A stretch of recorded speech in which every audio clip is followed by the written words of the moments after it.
Baik, setelah teman-teman menggambarkan beberapa deskripsi permasalahan yang mungkin teman-teman temui di sekitar teman-teman, maka setelah itu karena memang masih pertama ya, sehingga penggalian kebutuhannya masih perlu dilakukan kembali agar kita bisa lebih tahu detail permasalahannya seperti apa. Jadi kayak misalkan punyanya si Ilham tadi udah detail, di PAUD itu ada begini, tetapi untuk sisi perencanaan tuh kurang gimana detailnya, pelaporannya kurang bagaimana detailnya gitu ya. Jadi perlu dilakukan penggalian kebutuhan lagi. Nah, dari penggalian-penggalian kebutuhan yang sudah teman-teman lakukan, nantinya itu bisa kita modelkan, teman-teman. Kita modelkan ke dalam bentuk sebuah diagram, ke dalam bentuk diagram ya. Namanya adalah use case diagram. Sebelum mengacu ke use case diagram, maka saya akan menjelaskan dulu apa yang kita sebut sebagai requirement ya, atau kebutuhan. Jadi, eh, kebutuhan itu adalah sebuah aspek of what the proposed system must do. Jadi, aspek-aspek apa saja sih yang harus dilakukan oleh tujuan dari sistem itu dikembangkan. Itu adalah kebutuhan ya. Jadi ketika kita lagi ngobrol sama klien, pasti kan kita akan tanya dulu, nih sistemnya nantinya akan bisa ngapain aja, tujuan dari sistem ini dibuat apa, begitu ya. Nah, yang kedua, a constraint on the system development, batasan dari pengembangan sebuah sistem. Ketika kita melakukan penggalian, seperti tadi yang sudah teman-teman sampaikan, pasti ada batasan. Oh, sistem ini hanya bisa untuk memberikan alert, Bu. Hanya bisa memberikan notifikasi ketika ada apa namanya? Misalkan tadi lapangan ya, ada lapangan yang waktunya sudah habis gitu. Jadi dia memberikan alert. Nah, ini adalah batasan atau constraint dari sistem. In either case, it must contribute in some way toward adequately solving the customer's problem. Jadi intinya ketika kita mengembangkan atau melakukan penggalian kebutuhan, pasti tujuannya adalah solving customer's problem, menyelesaikan permasalahan dari customer. The set of requirement as a whole represent a negotiate agreement among the stakeholder. Jadi apa yang ada dalam kebutuhan itu secara tidak langsung dia mewakili semua kebutuhan dari pemangku kepentingan, gitu ya. Nah, gabungan atau koleksi-koleksi dari kebutuhan itu kita sebut sebagai dokumen kebutuhan. Nah, tipe-tipe dari kebutuhan itu ada functional requirement, quality requirements, platform, dan process requirement. Kalau fungsional berarti lebih kepada sistem ini bisa ngapain aja gitu ya. Kalau quality berarti lebih ke batasan dari desain yang dia meet specified levels of quality. Yang dia apa ya, sudah menemukan kualitas dari sistem yang akan kita kembangkan, gitu ya. Kalau platform berarti batasan dari lingkungannya bagaimana, teknologi yang akan digunakan seperti apa, gitu ya. Berarti lebih ke platformnya.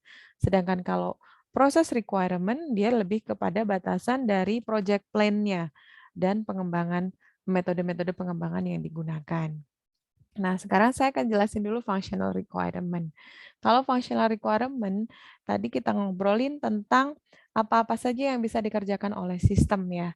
Maka pada functional requirement kita akan membahas input input dari sistemnya apa. Ketika nanti inputnya X, maka outputnya nanti apa. Itu harus bisa digambarkan. Kemudian, what data the system should store. Ini nanti data apa yang akan disimpan oleh sistem dan digunakan oleh sistem yang lainnya. Kemudian komputasi dari sistem seperti apa yang harus ditampilkan dan bagaimana waktu dan sinkronisasi dari semuanya, dari inputnya, dari outputnya, dari penyimpanannya, dari komputasinya, itu semuanya harus kita keluarkan pada functional requirement. Secara garis besar, gampangnya teman-teman, functional requirement itu lebih membahas tentang fitur apa saja sih yang bisa di cover oleh sistem yang akan dikembangkan. Intinya seperti itu, functional. Sedangkan kalau quality requirement berarti all must be verifiable. Jadi semuanya harus bisa di verifiable, harus bisa diverifikasi. Contohnya ada batasan pada response time. Seberapa cepat ya, kalau misalkan dia diakses seperti ini, seberapa cepat dia akan memberikan respons. Kemudian seberapa reliable dia, handal enggak nih sistem. Apakah ini apa namanya bisa mengcover adanya adanya request seperti ini gitu. Kemudian apakah mungkin untuk bisa digunakan kembali? Apakah mungkin untuk dilakukan pemeliharaan kembali? Jadi lebih kepada bagaimana kualitas dari sistem yang kita kembangkan. Nah, quality requirement di sini juga sudah bisa dijelaskan ya, ada response time itu seperti apa, kemudian throughput, resource usage, reliability, availability, dan seterusnya. Kemudian, nah ini yang saya katakan tadi, use case. Jadi ada satu diagram teman-teman yang bisa kita gambarkan setelah kita melakukan analisa kebutuhan. Ya, nah, use case in describing how the user will use the system. Dia menggambarkan bagaimana seorang pengguna akan menggunakan sistemnya. Use case is a typical sequence of action that a user perform in order to complete a given task. The objective of use case analysis is to model the system from the point of view of how user interact with the system when trying to achieve their objective. Jadi bagaimana pengguna bisa berinteraksi dengan sistemnya sampai mereka bisa menemukan tujuan mereka menggunakan sistem. It is one of the key activities in requirement analysis. Jadi use case ini adalah salah satu kunci kegiatan pada analisis kebutuhan. Jadi teman-teman lebih gampangnya nanti dari menganalisa kebutuhan yang sudah teman-teman lakukan, kemudian melakukan penggalian, itu akan lebih mudah lagi jika digambarkan dalam bentuk use case diagram. Bu, use case diagram itu isinya apa aja? A use case model consists of a set of use case, an optional description or diagram indicating how they are related. Jadi di dalam use case nanti teman-teman akan ketemu use case namanya ya. Nama notasinya adalah use case dan aktor. Dan di situ juga akan ada secara opsional ya, biasanya ada yang sudah mendeskripsikan bagaimana antara aktor, antara pengguna itu bisa berinteraksi dengan sistemnya. Seperti itu. Nah, mungkin saya bisa langsung ke contoh gambarnya ya, biar lebih. Untuk skenario nanti opsional, teman-teman. Ini bentuk use case diagram, teman-teman ya. Notasinya, ini ada aktor, teman-teman, namanya si pentol korek ini adalah aktor ya. Kemudian ini adalah use case. Masing-masing elips ini, oval elips ini adalah use case. Dan satu kesatuan ini kita sebut sebagai use case diagram. Ya, jadi teman-teman nanti kalau bikin aktornya gini aja ya teman-teman ya, nggak usah dieksplor ya, misalkan dikasih mata, dikasih rambutnya mohak gitu, nggak usah ya, dikasih pasang sepatu, nggak perlu seperti itu ya teman-teman ya. Jadi cukup kita bikin seperti ini. Dan untuk membuat use case sudah banyak tools yang bisa kita gunakan, baik itu secara online maupun kita install dalam PC kita. Ada yang license, pakai license, ada yang open source. Di antaranya ada Star UML ya yang open source, kemudian ada Argo UML, banyak. Kemudian kalau yang license kita bisa pakai Enterprise Architecture ataupun Rational Rus ya. Ada beberapa yang dia menggunakan tools tersebut. Dan tools-tools yang biasa digunakan untuk sistem modeling itu biasanya akan membantu kita juga teman-teman. Jadi misalkan ada satu yang saya suka itu Rational Rus ya, cuman dia license, kita harus membeli lisensi, tapi kita bisa trial 1 bulan. Ketika kita menggambarkan use case dan beberapa diagram yang lainnya, itu kita bisa generate ke sintak, teman-teman. Yang Star UML juga bisa, yang Argo juga bisa. Jadi itu bisa kita generate ke sintak. Sintaknya mau bahasa apa? Ada Java, ada C#, ada apa namanya? VB dan macam-macam.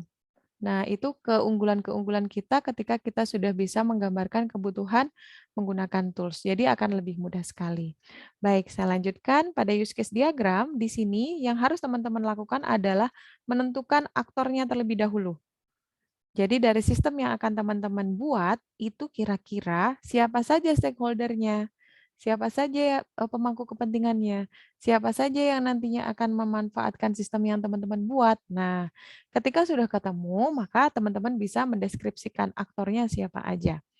Pada contoh ini ada 3 aktornya teman-teman ya. Ada registrar aktor, ya, ada students, dan ada professor aktor. Jadi kalau student ini kalau bisa kita lihat di sini dia belum registrasi teman-teman. Sedangkan kalau registrar aktor ini adalah aktor yang sudah melakukan registrasi. Terus ini apa, Bu? Ini adalah apa-apa saja yang bisa dilakukan oleh aktor tersebut, teman-teman. Contoh, student di sini kita punya. Student, apa yang bisa dilakukan oleh student? Student bisa register in course. Dia bisa melakukan pendaftaran. Apalagi Bu yang bisa dilakukan oleh student? Dia bisa find information about course. Jadi dia bisa menemukan informasi tentang kuliahnya. Kemudian setelah student ini bisa register, apa Bu yang bisa dilakukan? Ketika student bisa melakukan, setelah student melakukan register, maka dia akan privilege-nya berganti menjadi registrar aktor. Punya hak akses yang berbeda lagi, karena dia tadi sudah melakukan pendaftaran. Apa yang bisa dia lakukan? Add course offering. Jadi dia bisa menambahkan mata kuliah. Ya, menambahkan mata kuliah yang ditawarkan. Kemudian dia juga bisa menambah mata kuliah yang lain.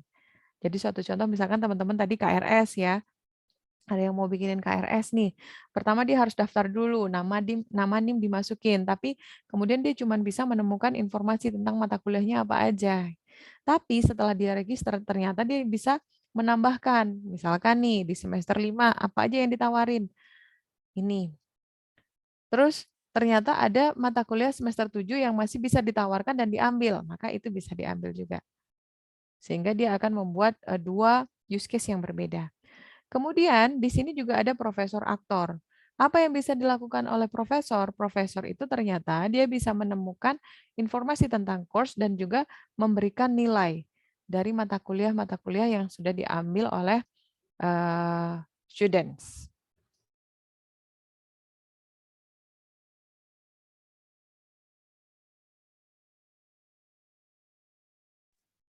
Begitu. Sampai di sini teman-teman ada pertanyaan?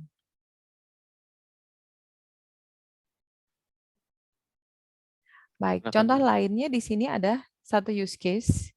Ini ada dua aktor, ordinary user dan sistem administrator, sorry. Use case diagram itu punya relasi, teman-teman. Ini namanya relasi nih. Dari aktor ke use case. Garis ini namanya relasi. Relasinya namanya apa, Bu? Relasinya namanya asosiasi, teman-teman ya. Relasi asosiasi. Kemudian ada relasi apa, Bu? Ini nih. Ini dari aktor ke aktor, dari use case ke use case. Apa Bu ini? Ini adalah generalisasi. Apa generalisasi? Generalisasi itu adalah konsep inheritance kalau di UUP.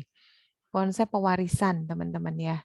Jadi di sini secara induknya itu adalah open file, kemudian anaknya adalah open file by typing name sama open file by browsing. Gitu ya. Seperti ini juga begitu. Ordinary user ini adalah user secara umum. Ternyata dia punya anak. Anaknya apa? Anaknya adalah sistem administrator. Sehingga relasinya menggunakan relasi generalisasi. Kemudian di sini ini ada extend dan ini ada include. Ini adalah relasi dependensi. Relasi dependensi itu adalah relasi kebergantungan ya, depend on ya. Kebergantungannya gimana, Bu? Ada extend, ada include.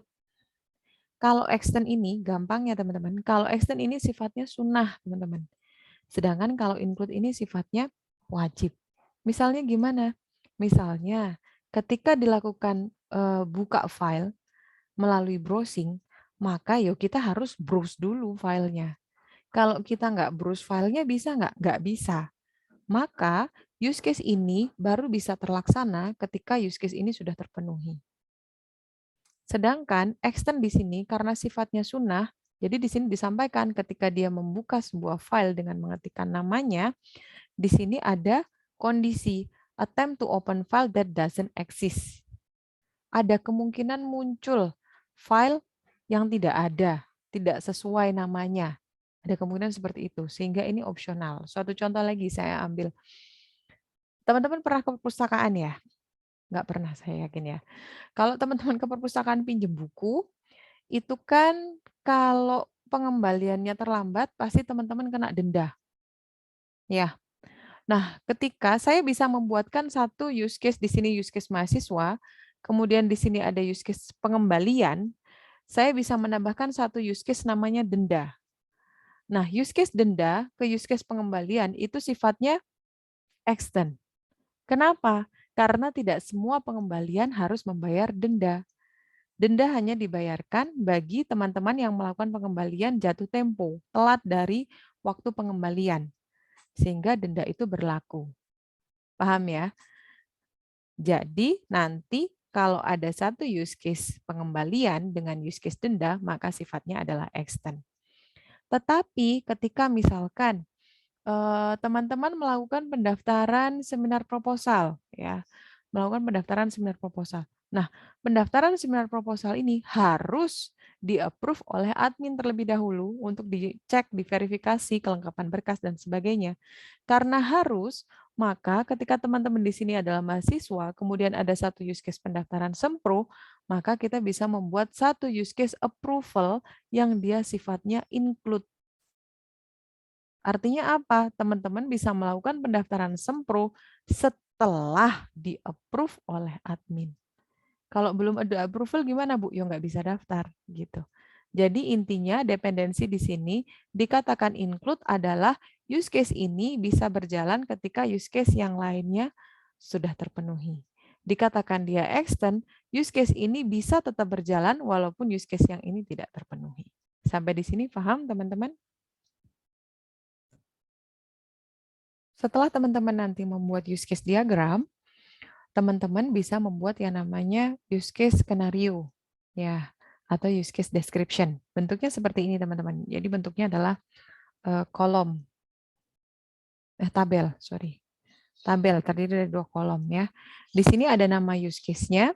Ini use case 1, namanya proses sale. Kemudian di scope-nya adalah next gen post application. Jadi ini aplikasinya aplikasi point of sale ya. Levelnya adalah user goal, jadi ada user, kemudian aktornya adalah kasir. Di sini ada stakeholder and interest. Ada kasir, ada petugas penjualan, pelanggan, manajer, agen pajak, layanan pembayaran. Ini adalah stakeholder atau pemangku-pemangku kepentingan yang dia terhubung dalam sistem. Precondition. Precondition ini adalah kondisi sebelum sistem tersebut dijalankan.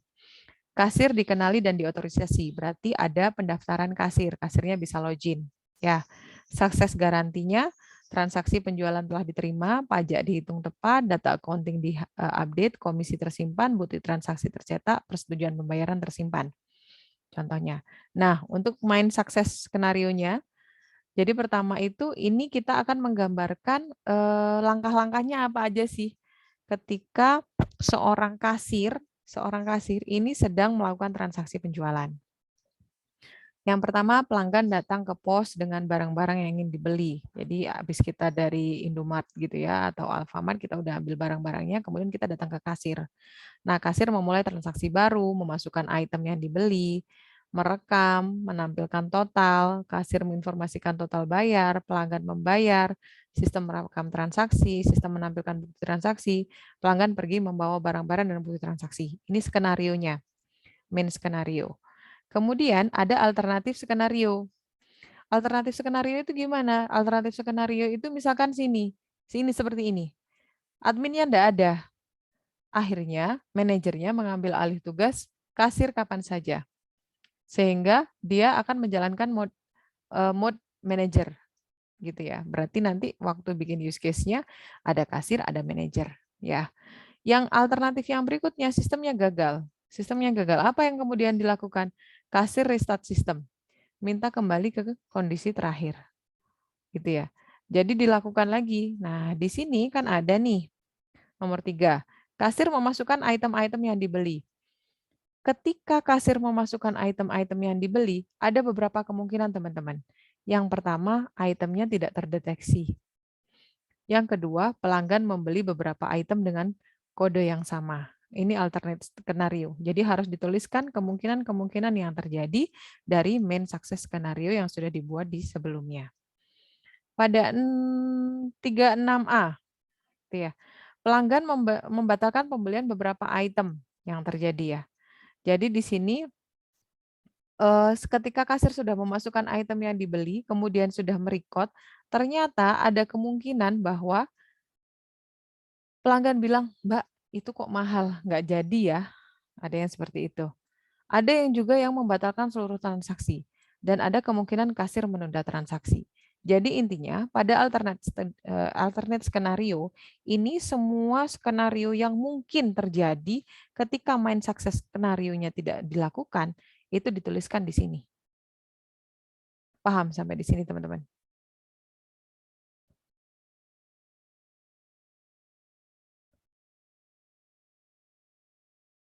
Paham ya? Saya lanjutkan. Di sini ada kelanjutannya. Jadi di sini setelah kita buat main success scenario, kemudian kita buat alternate scenario, baru kemudian kita menuliskan special requirement, technology and data, frequency of occurrence, dan open issues. Jadi ini nanti bisa teman-teman contoh untuk membuat skenario atau penjelasan dari use case diagram yang sudah teman-teman buat. Sampai di sini paham teman-teman? Paham ya? Jadi yang menjadi penugasan teman-teman nantinya adalah dari studi kasus yang sudah teman-teman analisa sebelumnya, itu bisa digambarkan dalam bentuk use case. Jadi teman-teman nanti akan melakukan analisis atau penggalian kebutuhan atau functional requirement. Kemudian teman-teman akan menentukan aktor-aktornya siapa aja yang terlibat di dalam sistem, kemudian apa-apa saja yang bisa dilakukan oleh aktornya. Suatu contoh tadi misalkan apa ya? KRS misalkan. Di KRS itu bisa ngapain aja? Pertama aktor dulu. Aktornya siapa aja? Oh, ada admin, ada dosen wali, ada mahasiswa, misalkan gitu ya. Apa aja yang bisa dilakukan oleh mahasiswa? Berarti bikin satu use case. Dia bisa menambah mata kuliah. Dia bisa melakukan cek pembayaran misalkan. Dia bisa melakukan pemilihan kelas, misalkan seperti itu. Kemudian dosen wali, apa? Approval. Apa yang dilakukan approval yang mana? Maka dia harus membuat satu use case approval dari dosen wali yang terhubung dengan mahasiswa. Admin, apa yang bisa dilakukan oleh admin? Oh, dia menyiapkan sajian mata kuliah, dia mempersiapkan kelas, dia sebagainya. Nah, itu harus dibuat. Jadi yang pertama harus dilakukan adalah mengidentifikasi usernya siapa aja yang terhubung dalam sistem atau stakeholdernya yang berhubungan dengan sistem ya. Kalau yang di luar sistem tidak perlu dimasukkan ke dalam use case diagram. Misalkan tadi kayak misalkan sistem kasir tadi ya. Yang terhubung dengan sistem apa? Kasir sama pemilik toko. Berarti kita bikin use case diagramnya aktornya ya kasir sama pemilik toko. Pelanggan bisa, Bu. Pelanggan ngapain? Pelanggan kan cuma datang ke toko, ngambil barang, habis itu ditaruh ke kasir. Berarti kan dia tidak langsung berinteraksi dengan sistem. Maka pelanggan di sini tidak masuk dalam aktor pada use case diagram. Jadi perlu diingat, use case diagram itu menggambarkan functional requirement dari sistem yang akan dikembangkan dan yang stakeholder yang berhubungan langsung dengan sistem. Sehingga yang di luar sistem dan tidak berhubungan langsung dengan sistem tidak perlu kita gambarkan dalam use case diagram. Itu ada diagram lagi, beda lagi teman-teman namanya business use case. Itu beda lagi diagramnya. Nah, yang kita pelajarin di sini adalah use case diagram untuk menggambarkan functional requirement. Baik, enough. Sampai di sini ada pertanyaan, teman-teman? Untuk tugasnya berarti dari yang tadi sudah studi kasusnya sudah ketemu, teman-teman bikin use case diagram, kemudian di bawahnya bikin use case skenario. Begitu ya? Ya, Bu, kelihatan. Nah, ini contoh untuk yang use case description atau use case naratif atau use case skenario yang berbeda dengan tadi yang saya contohkan. Jadi di sini ini ada ATM, ada ATM, kemudian di sini aktornya adalah customer, kemudian di sini deskripsinya adalah langkah pertama customer menggunakan fasilitas. Jadi ada prekondisi. Tadi juga ada contoh prekondisinya. Kemudian ada pemicunya, case akan berjalan ketika kartu ATM dimasukkan dan PIN yang dimasukkan telah valid.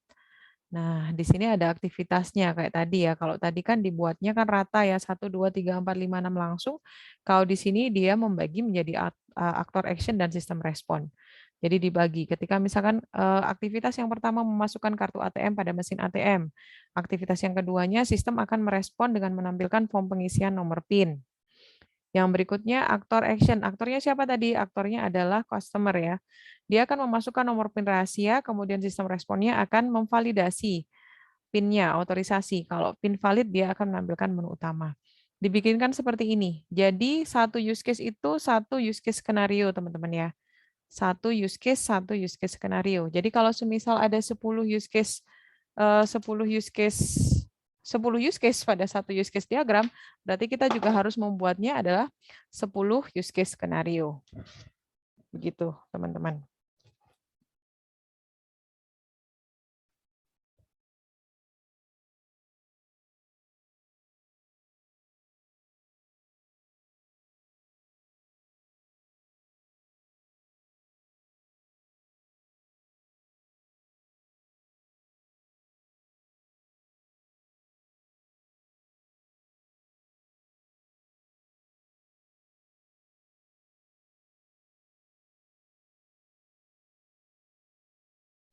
Kemudian contoh lainnya ada di sini.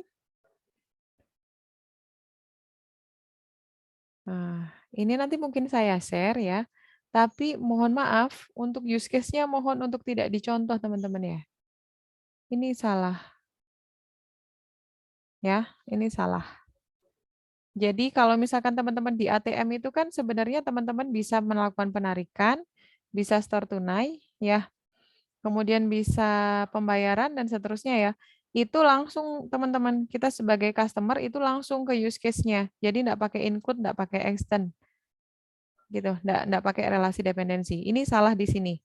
Karena dia menggunakan di sini ada menggunakan ATM, kemudian dia di-include ke semua use case. Yang benar adalah satu customer langsung dia bisa penarikan, transfer, setor tunai, pembayaran, langsung seperti itu. Dan itu relasinya adalah asosiasi, tidak ada relasi dependensi. Jadi untuk use case diagramnya tidak bisa dicontoh, tetapi untuk use case skenario-nya bisa nanti dicontoh. Ini akan saya share untuk membantu teman-teman dalam menyelesaikan penugasan tersebut. Begitu.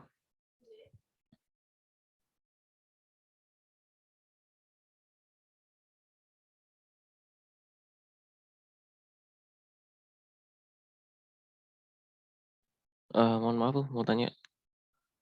Untuk Silakan. deadline-nya Bu? Ya, untuk deadline pengumpulannya hari Sabtu jam 23.59 ya teman-teman. Hari ini kan hari Selasa ya. Selasa, Rabu, Kamis, Jumat, Sabtu. Cukup ya? Cukup nggak? Sabtu tanggal 20 Bu. Ya, Sabtu tanggal 20. Cukup? Hari Minggu. Sabtu apa? Mundur minggu. Mundur kapan? Di harinya maksimal di harinya pas jadwalnya RPL aja Bu. Oh, masalahnya kan jadwal belum keluar dan saya sudah melakukan penjaringan bahwa di luar jadwal sehingga sepertinya jadwal RPL nggak akan keluar. Gitu. Nanti akan saya coba komunikasikan dulu, nanti saya infokan di grup ya. Atau kita sepakatin aja dikumpul maksimal hari 1, 2, 3, 4, 5, 6. Tanggal 23. Cukup?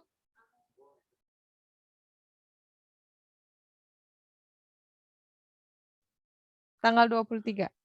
Cukup ya? Jangan lama-lama. Cukup Bu. Cukup. 1 minggu. Iya, nanti kan masih ada, nanti akan kita revisi lagi. Cukup ya. Jadi Selasa ketemu Selasa ya.